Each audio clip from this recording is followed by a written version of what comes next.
함께 자리에서 일어나시면서 우리 하나님께 예배드리러 나가도록 하겠습니다. 여호와여, 내 젊은 시절의 죄와 허물을 기억하지 마시고 주의 인자하심을 따라 주께서 나를 기억하시되 주의 선하심으로 하옵소서. 아멘. 예배자의 노래를 부르시면서 하나님 앞에 주께서 찾으시는 그 한 사람 예배자로 나가도록 합니다.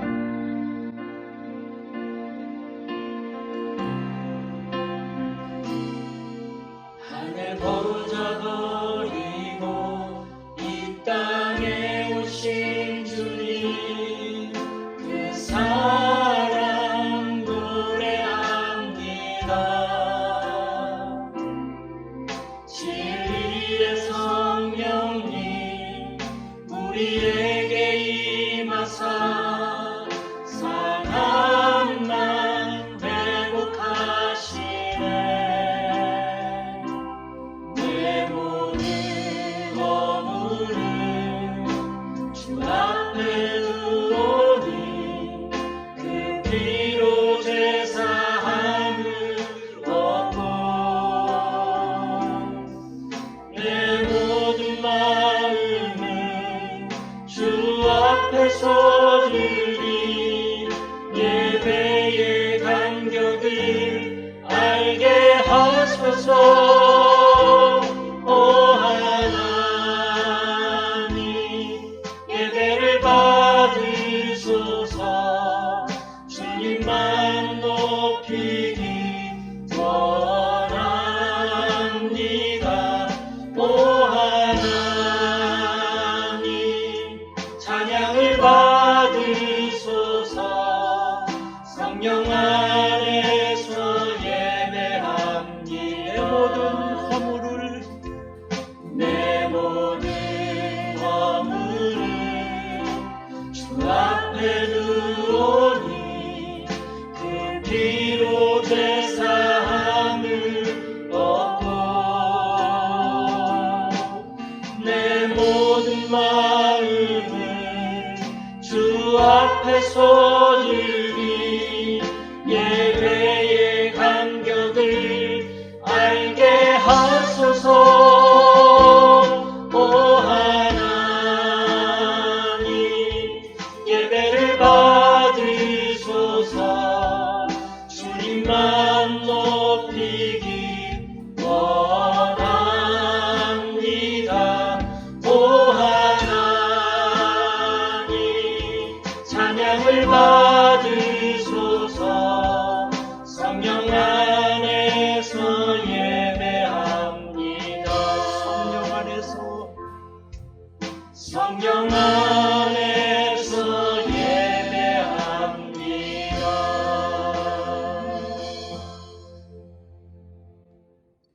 사도신경으로 우리의 신앙을 고백드리며 우리 하나님 앞에 더 가까이 나가도록 하겠습니다. 나는 전능하신 아버지 하나님, 천지의 창조주를 믿습니다. 나는 그의 유일하신 아들 우리 주 예수 그리스도를 믿습니다. 그는 성령으로 잉태되어 동정녀 마리아에서 나시고 본디오 빌라도에게 고난을 받아 십자가에 못 박혀 죽으시고 장사된 지 사흘 만에 죽은 자 가운데서 다시 살아나셨으며 하늘에 오르시어 전능하신 아버지 하나님 우편에 앉아 계시다가 거기로부터 살아있는 자와 죽은 자를 심판하러 오십니다. 나는 성령을 믿으며 거룩한 공교회와 성도의 교제와 죄를 용서받는 것과 몸의 부활과 영생을 믿습니다. 아멘. 함께 자리에 앉으시면서 교회 소식을 나누도록 하겠습니다.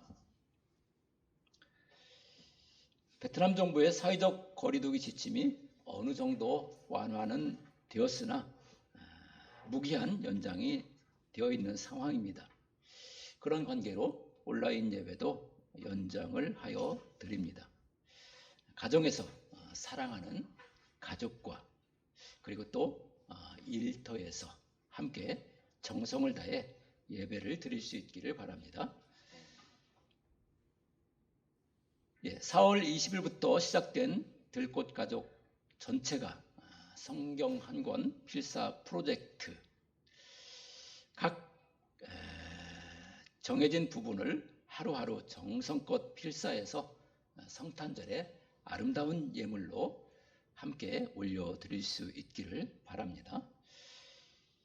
강현경 집사님이 힘든 시간을 지나고 있는 성도님들에게 비타민C로 이겨내자고 맛있는 라임청을 손수 만들어서 선물로 드립니다. 하나하나 이렇게 받으시고 맛있게 드시고 건강도 유지하시면서 이 라임청뿐만 아니라 다른 것들도 여러 가지 준비해서 판매를 하고 있으니까 많이 애용을 해 주시면 좋겠습니다. 김성윤 성도 아버지의 병이 매우 위중합니다. 여러분들이 기도를 해 주실 때 고통을 덜 받게 하여 주시고, 그리고 또 그 마음속에 하늘의 소망으로 가득할 수 있기를 위해서 많이 기도해 주시기를 바랍니다. 연우와 순민이가 고등학교를 졸업했습니다. 이제 계속되어지는 대학 입학을 위해서도 기도해 주시기를 바랍니다. 성경 일독 이번 주간은 왕상 11장부터 왕하 8장까지입니다. 하루하루 하나님 말씀과 가까이 하면서 그 마음속에, 그 삶 속에 하나님 말씀으로 가득 채워짐으로 그 안에서 행복을 가득 누릴 수 있기를 주님의 이름으로 축복합니다. 마음에 새길 이달의 말씀입니다. 요한복음 11장 25절의 말씀 함께 읽으시면서 마음에 담아두도록 하겠습니다. 같이 읽겠습니다. 예수께서 이르시되 나는 부활이요 생명이니 나를 믿는 자는 죽어도 살겠고. 아멘. 네. 함께 서로를 바라면서 인사하도록 하겠습니다. 부활신앙으로 이 4월을 이겨내십시다. 코로나도 넉넉히 이겨내십시다. 경제의 어려움도 이겨내십시다. 경제의 어려움도 이겨내십시다. 네. 이제는 찬양하면서 서로를 축복하도록 하겠습니다.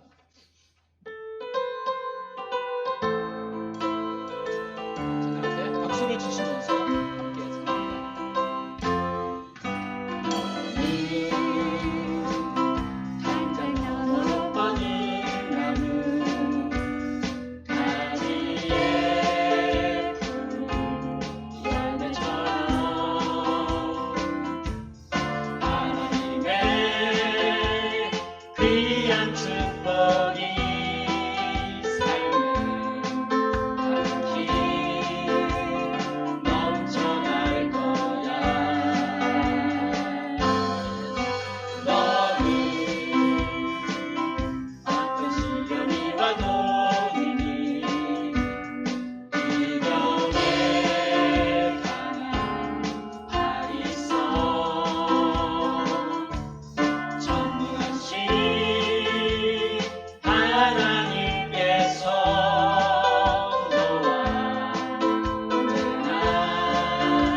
자녀들을 생각합니다. 너는 하나님의 선물, 사랑스러운 하나님의 열매, 주의 품에 꽃 피운 나무가 되어줘.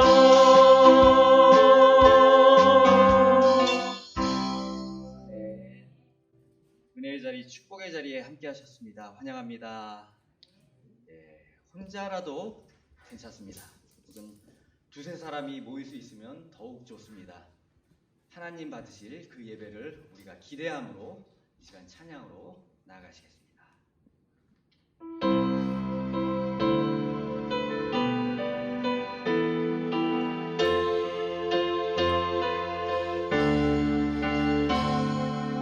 우리는 주의 움직이는 교회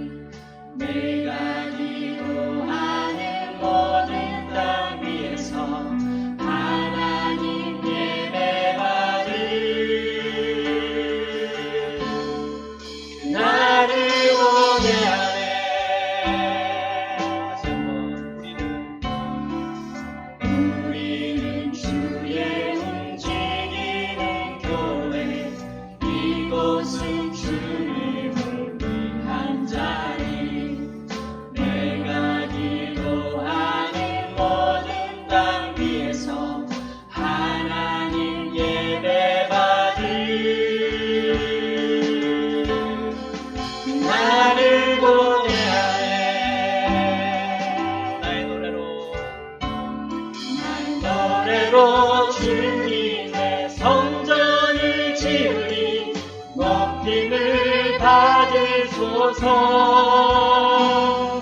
이스라엘 찬송 중 거하신 주님을 거룩하십니다.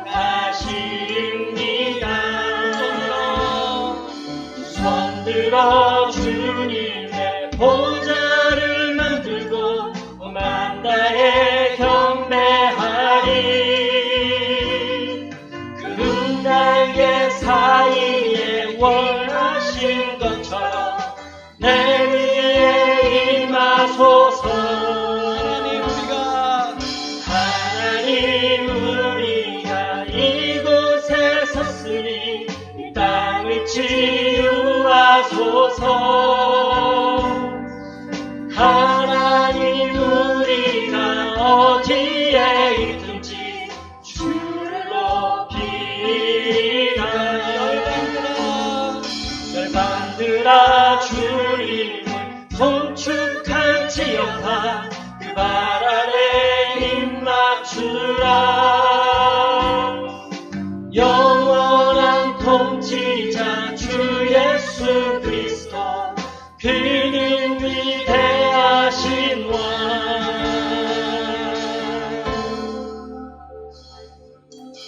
노래로 주님의 성전을 지으리 높임을 받으소서.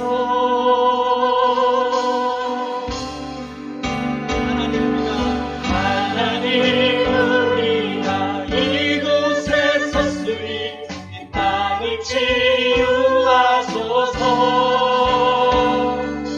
하나님 우리가 어디에 있든지 주를 높이리다.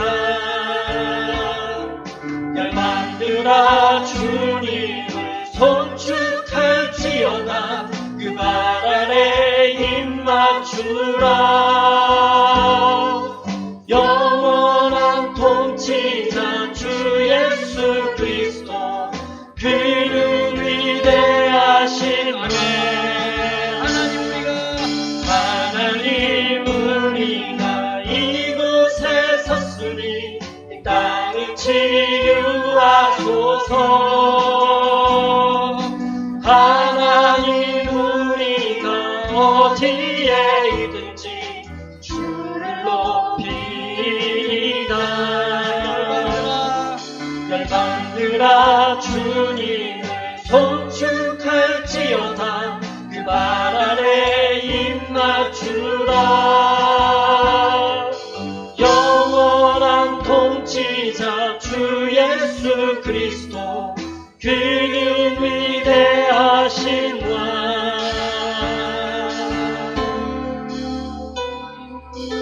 우리는 주의 움직이는 교회, 이곳은 주님을 위한 자리. 내가 기도하는 모든 땅 위에서 하나님 예배 받을 그 나를 고대하네.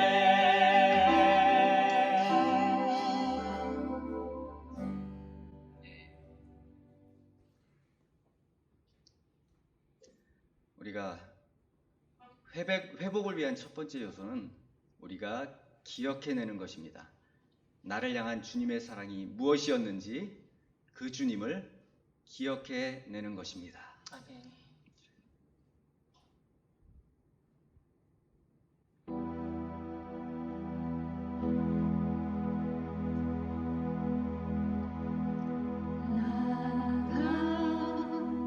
같은 죄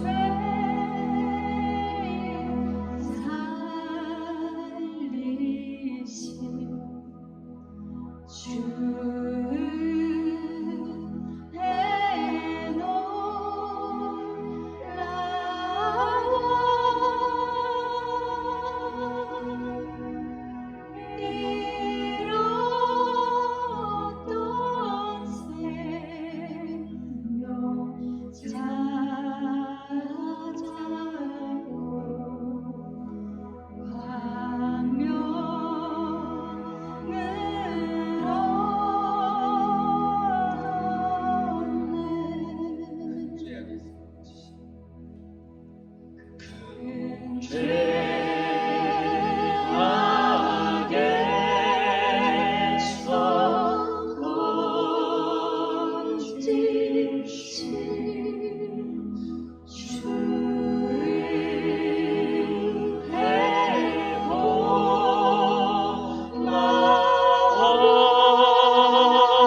행위가 아니라 그 아들을 믿는 믿음만으로 우리에게 영혼을 허락하신 그 은혜, 우리가 그 은혜 아래 끊임없이 우리가 머물게 하여 주시옵소서. 이 시간 다 함께 깊은 묵상으로 예배로 나아가시겠습니다.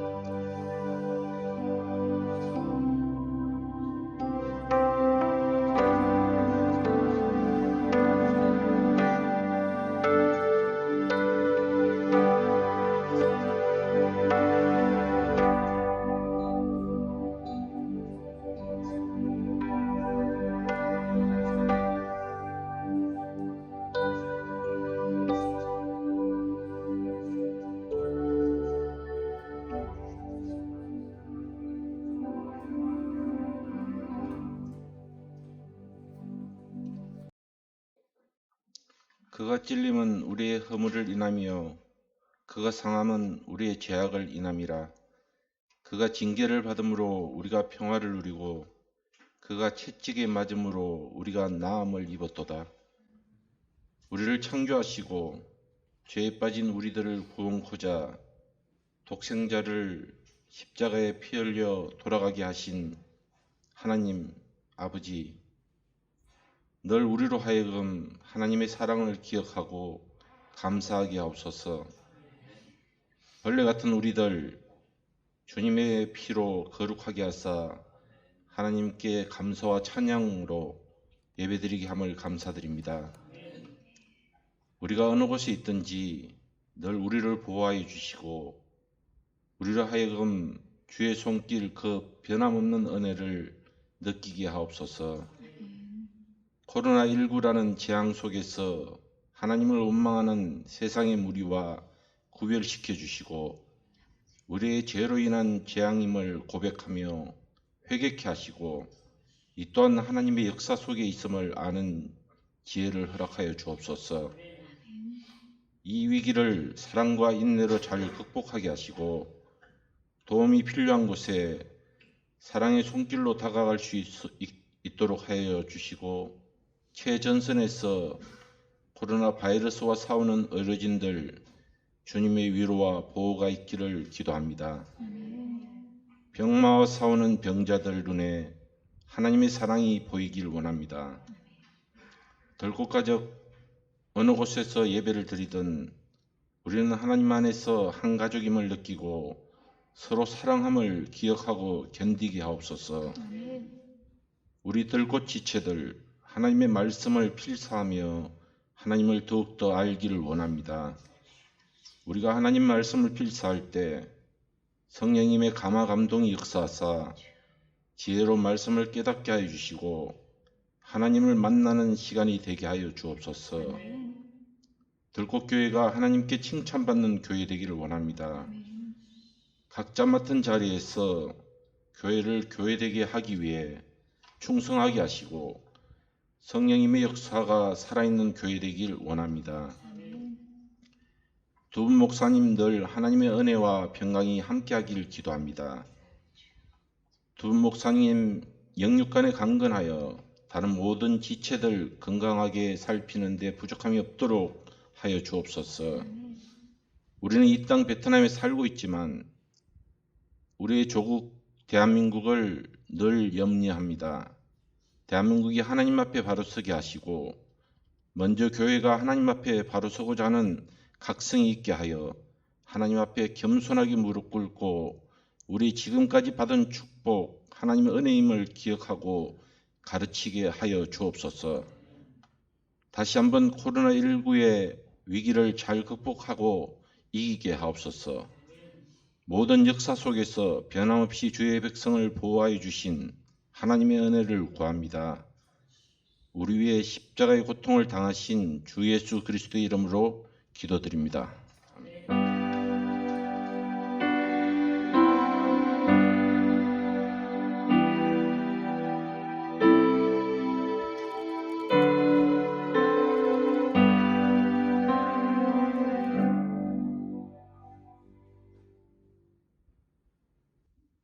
오늘 우리에게 주시는 하나님의 말씀은 사무엘하 12장 1절로부터 12절까지입니다.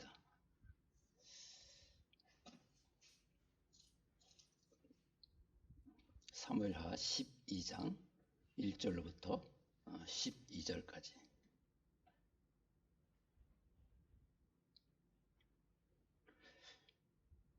구약성경 479쪽 사무엘하 12장 1절로부터 12절까지 제가 한 절, 여러분 한 절 나눠서 읽도록 하겠습니다. 여호와께서 나단을 다윗에게 보내시니 그가 다윗에게 가서 그에게 이르되 한 성읍에 두 사람이 있는데 한 사람은 부하고 한 사람은 가난하니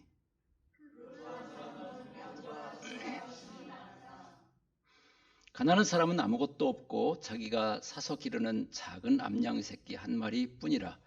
그 암양 새끼는 그와 그의 자식과 함께 자라며 그가 먹는 것을 먹으며 그의 잔으로 마시며 그의 품에 누움으로 그에게는 딸처럼 되었거늘.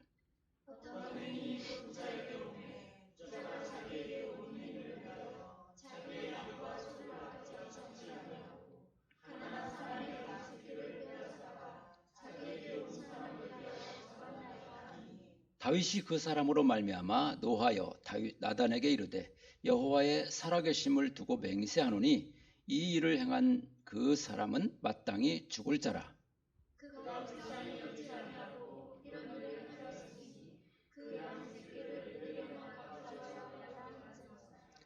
나단이 다윗에게 이르되 당신이 그 사람이라. 이스라엘의 하나님 여호와께서 이와 같이 이르시기를 내가 너를 이스라엘 왕으로 기름 붓기 위하여 너를 사울의 손에서 구원하고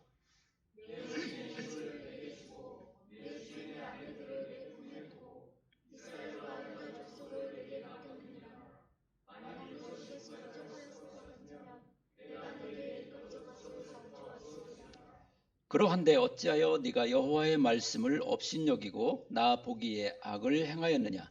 네가 칼로 햇사람 우리아를 치되 암몬 자손의 칼로 죽이고 그의 아내를 빼앗아 네 아내로 삼았도다.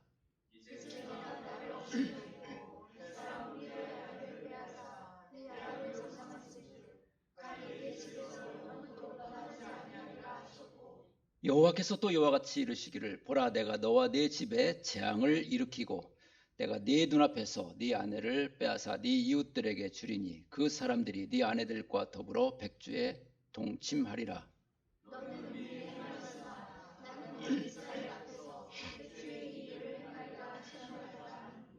아멘.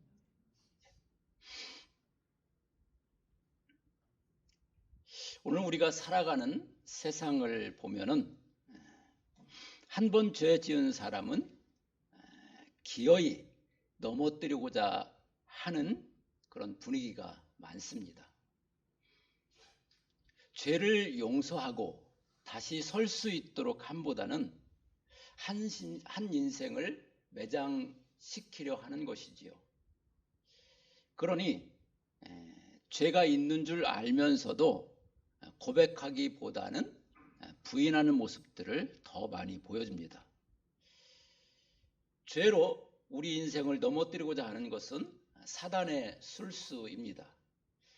그에 반해 성경은 죄로 인한 우리네 인생을 어떤 길로 인도하기를 원할까요? 법과 출신의 루터. 하지만 그는 하나님의 부르심을 받고 신부가 됩니다. 일개 신부요 수도사에 불과했던 그가 어떻게 왕보다도 더 높은 지위에 있었던 교황과 그 교황청에 대하여 면죄부 판매는 불법입니다라고 외칠 수 있었을까요? 당시 로마에는 이스라엘에서 예수님과 관계 있는 성스러운 물건 내지는 장소를 옮겨다 놓았습니다. 빌라도의 재판정에 오르는 계단도 옮겨 놓았는데 그곳을 예수님이 올랐다고 합니다. 그래서 사람들은 그 계단을 무릎으로 힘들게 피를 흘리면서 올라가면은 죄 사함과 구원을 받는다는 맹신을 가지고 있었습니다. 그러한 고통이 죄를 사해준다? 루터에게는 의문이 들었습니다. 그 순간 하나님은 루터에게 로마서 1장 17절 말씀을 주시지요. 같이 한번 읽어보도록 하겠습니다. 시작.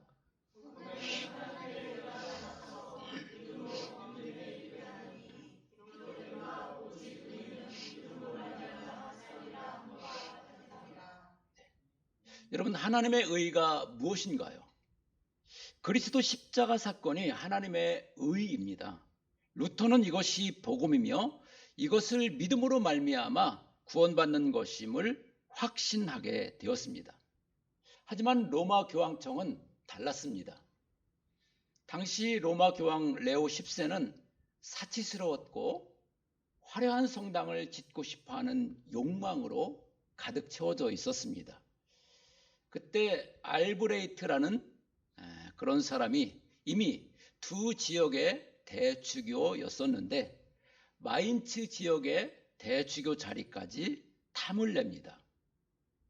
그 대주교 자리를 커다란 빚을 내서 교황에게 사고 맙니다. 그렇게 교황도 화려한 성전을 짓기 위해서 돈이 필요했고 알브레이트 대주교도 빌린 돈을 갚기 위해서 돈이 필요한 상황이었습니다. 그래서 나온 게 그 유명한 면죄부 판매입니다.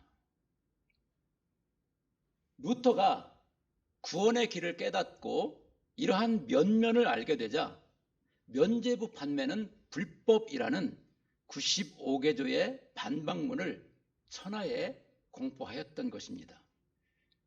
그렇게 해서 기독교가 바른 길로 갈 수 있었습니다.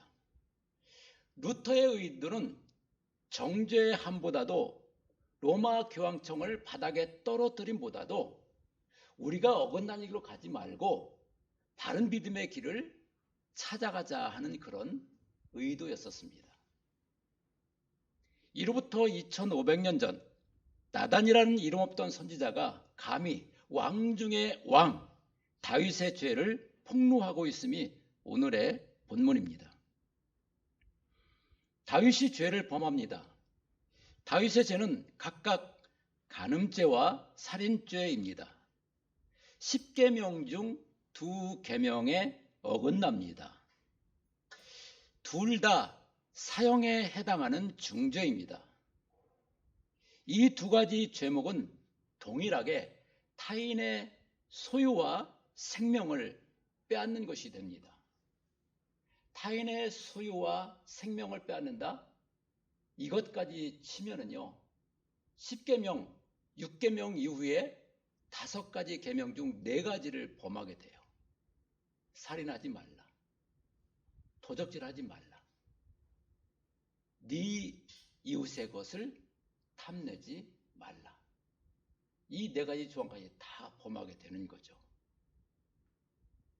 그러니까 다윗의 죄가 얼마나 컸던가 하는 것을 그렇게 율법에 비추어 보면 명백하게 드러날 수밖에 없습니다. 하지만 다윗은 자신이 타인의 것을 빼앗았다는 이 객관적 사실을 모르는 듯 합니다. 그 죄가 얼마나 큰지도 말이지요. 하지만 신하들은 다윗의 죄를 알고 있었을 터인데 감히 입을 여는 자가 없었습니다. 이때 나단이 루터처럼 등장하여 다윗이 무슨 죄를 지었는가를 정확하게 지적해 줍니다. 목숨을 건 일이지요. 여러분, 나 자신을 객관적으로 볼 수 있을까요? 그래야 하는데 그게 참 어렵습니다. 그런데요, 제3자의 입장에서 보면은 무엇이 잘못인지를 다 볼 수가 있어요. 여러분, 바둑을 둘 때, 장기를 둘 때, 그때 누가 더 잘 알아요? 옆에서 훈수 두는 사람이 더 잘 보여요. 본인들보다도. 마찬가지로 우리들도 남의 죄는 잘 보이는데 내 죄는 잘 보이지 않습니다. 문제는 못 보면은 그대로 지나가는 것이 아니라 그 죄로 인하여서 불행하게 된다는 겁니다. 그래서 하나님은 나단을 통해서 깨닫게 해 주시고 있습니다. 다윗이 얼마나 악한 탈취자인지를요. 나단이 비유를 통해서 깨닫게 해 주지요. 양 한 마리가 인생의 전부였던 가난한 자가 있었다. 같은 동네 양과 염소를 심히 많이 가진 부자도 있었다. 그 부자가 자기에게 찾아온 손님을 대접하기 위해서 가난한 자의 한 마리 있는 그 양을 빼앗아다가 죽여서 대접을 했다. 다윗, 그래도 의로운 사람이잖아요. 그 이야기를 듣고는 화가 치밀어서 부자에 대해서 죽어 마땅한 인생이라 이렇게 결론을 지었습니다. 그리고 그 가난한 자에게는 4배로 갚아줘야 할 것도 이야기를 했습니다. 그때 나단이 다윗에게 당신이 바로 그 부자입니다. 그렇게 직설적으로 말해줍니다. 다윗은 깜짝 놀래지요. 거기에서 그게 진짜 자신의 모습인 것을 깨닫게 되면서 하나님 앞에 회개로 나아갑니다. 웬만한 사람들 같았으면 그게 무슨 소리야? 하면서 부인하면서 오히려 그 죄를 발설하는 사람을 없앨 수 있지요. 다윗의 좋은 점, 귀한 점은 자기의 잘못, 하나님 앞에서 내가 죄인이었구나 하는 것들을 솔직하게 고백하고 나아가는 것이었습니다. 가난한 자에게 인생의 전부였던 양 한 마리를 빼앗은 부자입니다. 그게 바로 다윗이지요. 다윗의 죄는 한 사람의 인생을 송두리째 빼앗은 것입니다. 바로 충직한 신하였던 우리아의 인생을 말이지요. 그래서 그 죄의 대가로 다윗은 인생에서 어마무시한 것 4가지를 빼앗기게 됩니다. 첫 번째는 밧세바와 부정한 관계에서 태어난 아이가 죽어갑니다. 다윗이 자기의 눈앞에서 팔딱거리며 죽어가는 어린 생명, 자기 아들이잖아요. 그것을 보아야 합니다. 살려주고 싶은데 어떻게 할 도리가 없습니다. 아무것도 할 수 없다는 게 다윗을 미치게 합니다. 다윗은 그냥 죽어가는 것을 보아야만 함이 너무나 힘이 들었습니다. 여러분, 힘이 없어 다윗에게 저항하지 못하고 죽어가는 우리아가 하나님에게는 그 어린아이와 같은 모습 아니었을까요? 두 번째로, 큰아들 암논이 배다른 여동생 다말을 강제로 성폭행하지요. 그리고 쫓아내 버립니다. 다말의 인생이 망쳤습니다.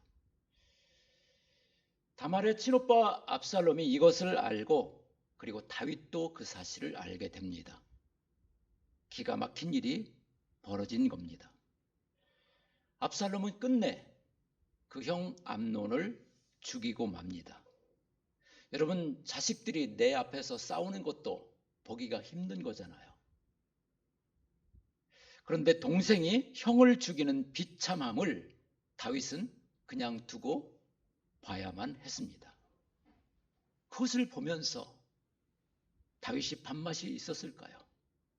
살고 싶은 마음이 있었을까요?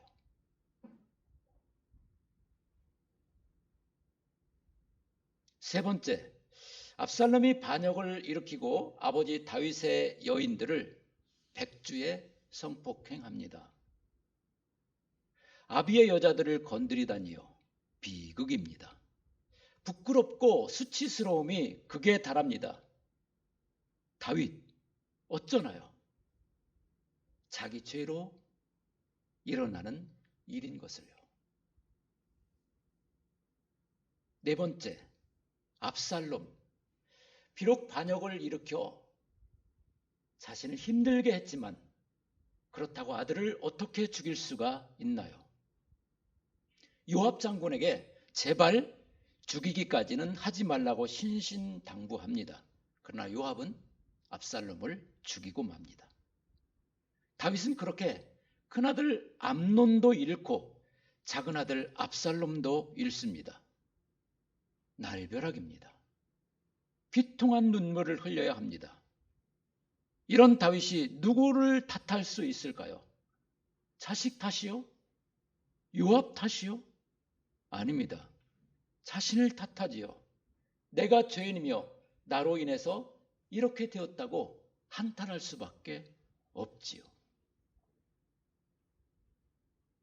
남의 눈에 눈물 나게 하면은 나는 피눈물을 흘린다는 말이 있지요.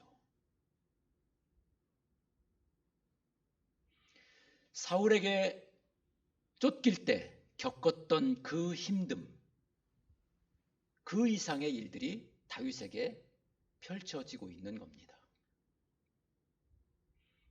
다윗의 남의 소유에 대한 욕심이 충직한 신하에게 얼마나 큰 아픔이고 괴로움이었겠습니까? 공평하신 하나님은 그것을 그냥 두고만 보시지 않으셨습니다.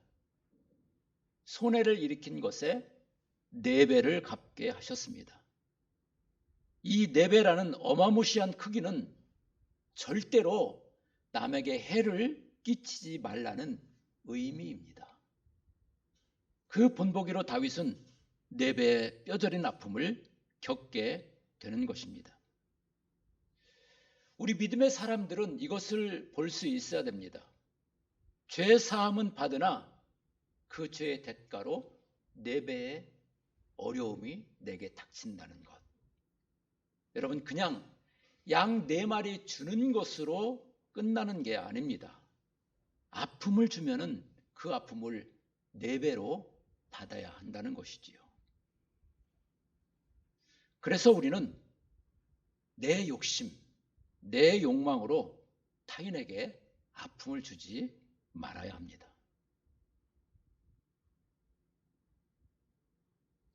한번 나를 향해서도 또 옆에 사람을 향해서도 욕심내지 맙시다.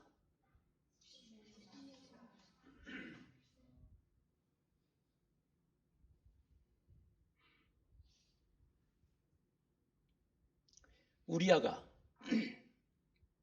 전쟁터에 있는데 갑자기 자기 혼자만 부름을 받아요. 다윗에게.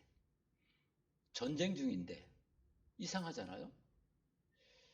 다윗이 불러서 하는 말, 여보게 우리아, 고생했으니까 집에 가서 아내를 우애해주고 편히 좀 쉬게나. 느낌이 이상하다 싶은 우리아가요, 집에 들어가지 않습니다. 그냥 밤에 밖에서 잠을 잡니다. 왜 그래? 물었을 때 겉으로는 동료들이 전장에 있는데 저만 혼자 어떻게 편한 자리에 갈 수 있습니까? 였습니다. 하지만 우리아가 자기 아내와 다윗의 관계를 알았다고 가정해 볼까요? 잠이 오나요? 얼마나 가슴이 아플까요? 그리고 이제는 사랑하는 아내를 빼앗겼구나 생각했다면은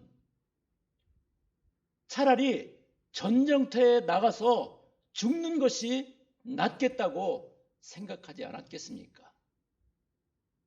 그 전쟁터로 다시 돌아가는 발걸음, 그의 눈에 눈물이 가득하고 가슴 속에 내 가정이라는 그 소망을 가지고 전쟁터에서 힘써 싸웠는데 이제는 그런 것들을 다 빼앗겨야 하니 절대 군주 앞에서 내가 아무 소리도 못하고 이 상황을 받아들여야 하니 그런 생각을 가지고 가는 우리아의 그 마음은 얼마나 찢어지며 얼마나 기가 막히겠습니까?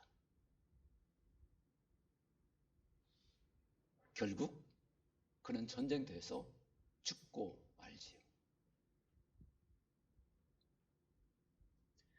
우리아가 겪었던 그 처절함을 다윗은 4배 이상으로 받아야만 했습니다. 눈 뜨고 그 아픔을 고스란히 받아야 하는 게 다윗이었습니다.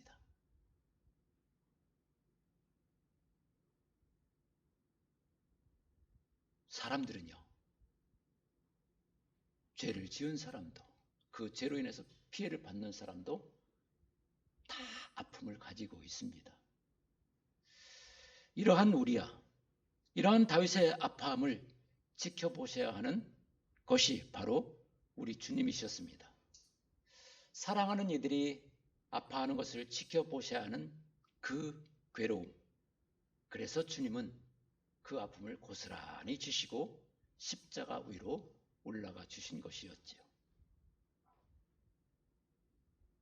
여러분, 4배나 되는 고통을 다윗은 그럼 어떻게 견뎌냈을까요?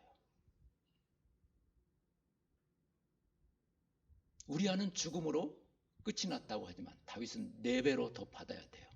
어떻게 그 4배를 이겨낼 수 있었을까? 12장 24절 25절에서 한번 확인을 해보도록 할게요. 새번역 버전입니다. 여기에 나옵니다. 같이 읽어보겠습니다. 시작.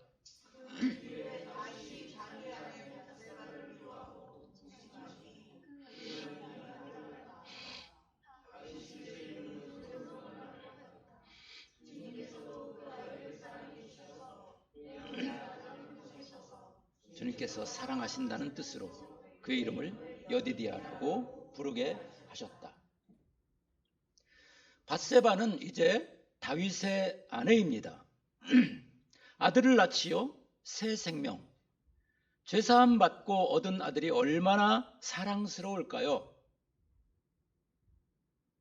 더 중요한 것이요. 주님께서도 그 아이를 사랑하신다고 말씀하고 있어요. 그래서 그 이름까지도 여디디야, 주님께서 사랑하신다는 뜻으로 부르게 하셨습니다. 다윗이요, 그 아들을 바라보면서 위로를 얻습니다. 하나님이 그 아들을 사랑해 주신다고 하잖아요. 그 말씀인즉 하나님이 다윗을 여전히 사랑하고 있다는 말씀입니다.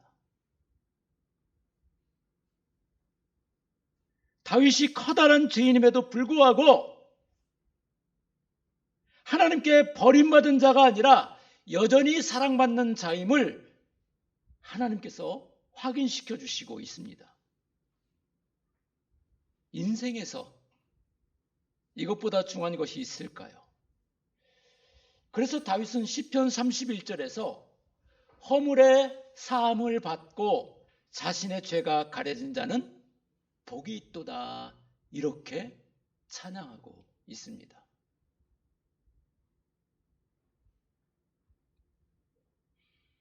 그렇습니다. 다윗이 거대한 고통을 이겨내는 힘이 바로 사랑이었습니다. 다윗이 4배의 고통을 당하여 갈 때마다 누구를 바라봅니까? 아들 여디디아를 바라봅니다. 솔로몬을 바라봅니다. 나는 힘들어도, 내가 죄인이었어도 하나님이 나를 여전히 사랑해 주시는구나, 이것을 여디디아를 바라보면서 느끼게 되어지고 다시 확인하게 되어지고 거기에서 견뎌낼 힘을 얻게 되는 겁니다.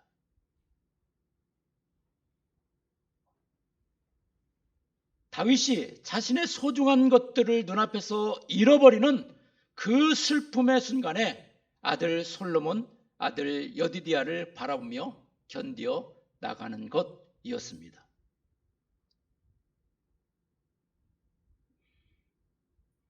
자신의 아들을 사랑해 주시는 분의 사랑으로 다윗은 거대한 고통을 이겨내는 것입니다. 여러분, 솔로몬 지혜의 왕으로 불립니다. 예수 그리스도의 상징이에요. 지혜의 왕. 그리고요, 예수님이 세례를 받으시고 물 위에서 올라오실 때 하늘로부터 소리가 있기를 이는 내 사랑하는 아들이라 이렇게 말씀하세요. 오늘 솔로몬 여디디아를 향하여서도 이는 내 사랑하는 아들이라, 내 사랑하는 사람, 이렇게 말씀해 주시고 있어요. 그 솔로몬, 그 여디디아는요, 다윗에게 있어서, 그리고 오늘 우리에게 있어서 하나님의 아들입니다. 다윗이 그 커다란 죄로 인해서 비록 받는 것임에도 불구하고 그가 그것을 다 감내하면서 이겨낼 수 있었던 것은 예수 그리스도를 바라보면서이지요.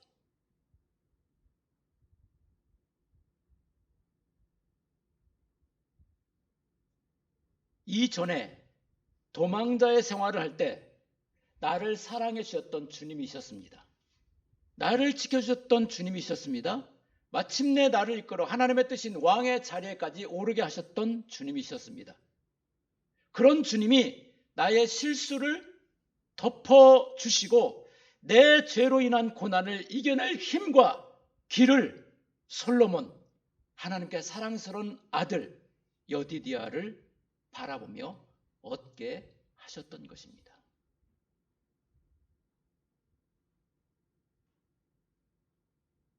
내가 의로 인한 고통을 당할 때도, 내가 죄로 인한 고통을 당할 때도 여전히 바라보아야 할 분은 하나님의 아들 예수 그리스도입니다. 사랑으로 십자가를 지으신 예수 그리스도이십니다. 하나님의 아들 예수 그리스도를 바라볼 때 그 자리에는 용서가 있습니다. 사랑으로 회복할 의로운 삶의 자리가 있습니다. 어두움 가운데서 그것을 뚫고 나올 용기가 있는 자리입니다.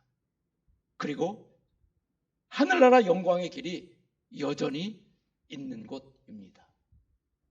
그 아들을 바라보는 자리가. 오늘 우리가 여전히 죄인임에도 불구하고 나의 실수를 용서하시고 이길 힘을 주시는 예수 그리스도를 바라보며 바른 길로, 하나님 나라 영광의 길로 계속 나아가는 저와 여러분 될 수 있기를 주님의 이름으로 진심으로 축원합니다. 기도하겠습니다. 살다 보면은 부끄러운 모습, 실수하는 모습, 잘못하는 모습이 있습니다. 그것으로 인해서 우리는 내 인생 실패했다고 포기하는 것이 아니라 그럼에도 불구하고 여전히 나를 사랑해 주시고 나를 깨닫게 하시고 새로운 길로, 은혜의 길로 이끌어 가시고자 하는 그 주님을 우리가 믿음의 눈으로 온전히 바라볼 수 있게 하여 주시옵소서. 그래서 다윗처럼 일어나 하나님의 뜻을 온전히 이루어낼 수 있는 그 아름다운 자리에 다 설 수 있는 저희 모두가 되게 하여 주시옵소서. 예수님 이름으로 기도합니다. 아멘.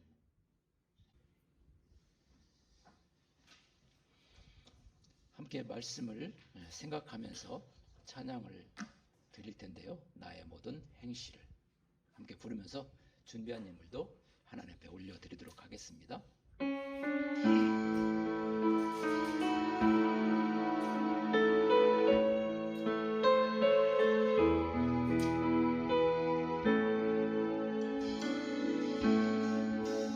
나의 모든 행실을 주여 기억하시고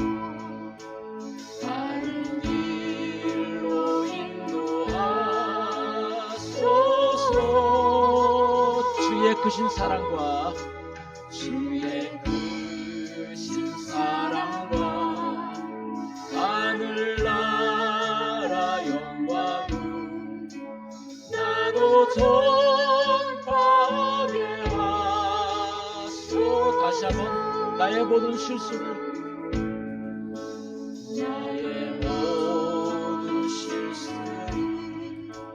주여 용서하시고 다른 길로 인도하소서.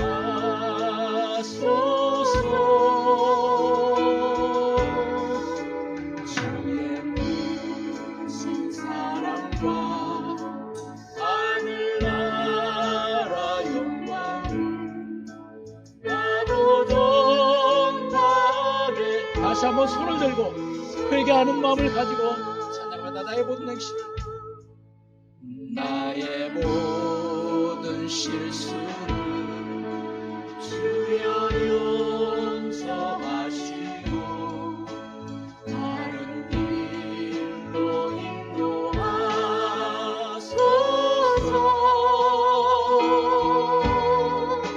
주의 크신 사랑과 하늘나라 영광을 나도 전하게 하소서.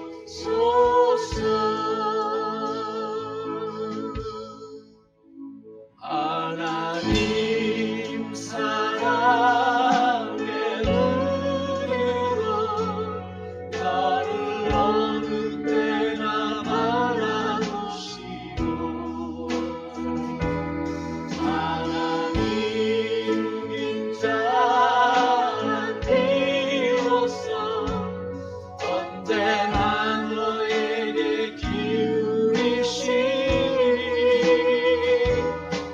어두움에 밝은 빛을 비춰주시고 너의 작은 신음에도 응답하시니 너는 어느 곳에 있든지 주를 향하고 주만 바라보. 다시 한번 하나님 사랑의 눈으로, 하나님 사랑의 눈으로 나를 어느 때나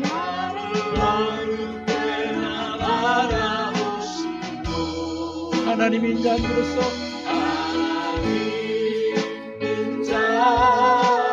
비로소 언제나 나에게 기울이시고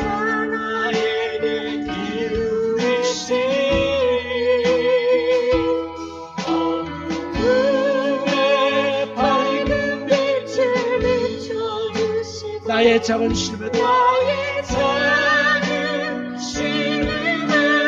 응답하시니 나는 어느 곳에 있든지 주를 향하고 주만 바라볼지라.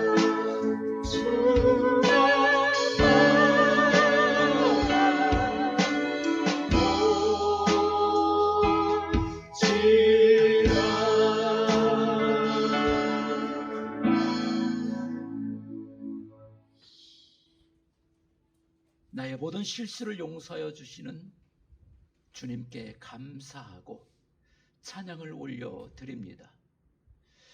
우리를 새롭게 하실 그 하나님의 은혜와 인도하심을 우리가 매일같이 기대합니다. 우리가 죄를 지었다고 해서 가야 할 곳은 어둠의 곳이 아니라 여전히 우리 주님을 향해서 나아갈 수 있게 하여 주옵소서. 나를 위해서 십자가 위에서 죄를 사주신 그 자리로 나아가게 하여 주시옵소서. 그리고 영광의 부활로 다시금 우리 가운데 오신 그 주님을 늘 바라볼 수 있는 저희들이 되게 하여 주시옵소서. 오늘 또 하나님 앞에 나오며 우리의 마음뿐만 아니라 우리의 마음이 진실된 것을 증거하기 위해서 정성껏 예물을 준비해서 하나님 앞에 올려드립니다. 이 어려운 때 이 예물이 얼마나 소중한지요. 이것이 주님을 향한 우리의 마음인 것을 우리 주께서 흔쾌히 보시고 이 예물을 기쁨으로 받아주실 줄 믿습니다. 우리의 어려운 삶들도 우리 하나님이 다 지켜보시면서 그 삶들을 힘이 있게 하시고 든든하게 하시고 잘 견디게 하시고 마침내는 승리하는 자리에 우리를 이끌어 가실 줄 믿습니다. 어려운 때 어려움을 보지 말게 하시고 우리 주님만 바라볼 수 있는 저희들이 되게 하여 주시옵소서. 그 자리에서 우리를 사랑하시는 주님과 감격의 기쁨을 가지고 찬양하면서 영광 돌리면서 살아가는 저희 모두가 되게 하여 주시옵소서. 예수님 이름으로 축복하며 기도합니다. 아멘. 함께 자리에서 일어나 마지막 찬양 올려드립니다.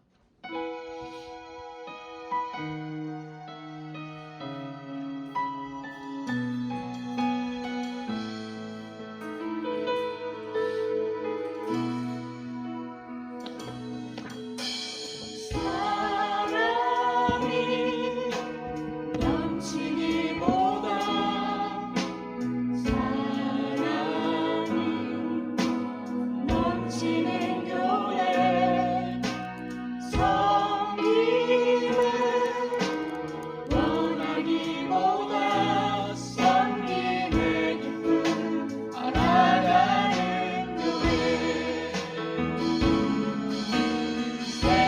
세상이 주목하기보다 주님이 주목하는 교회 화려한 겉모습보다 전심이 주를 향한 교회 주님이 피로 사신 아름다운 교회 서로 사랑함으로 하나 되는 교회 주님이 머리 대신 거룩한 교회 우리 함께 만들어가 주님이 피로 사신 주님이 피로 사신 아름다운 교회 서로 사랑함으로 하나 되는 교회 주님이 머리 대신 거룩한 교회 우리 함께 만들어가 우리 함께 만들어가요. 우리 함께 만들어가요.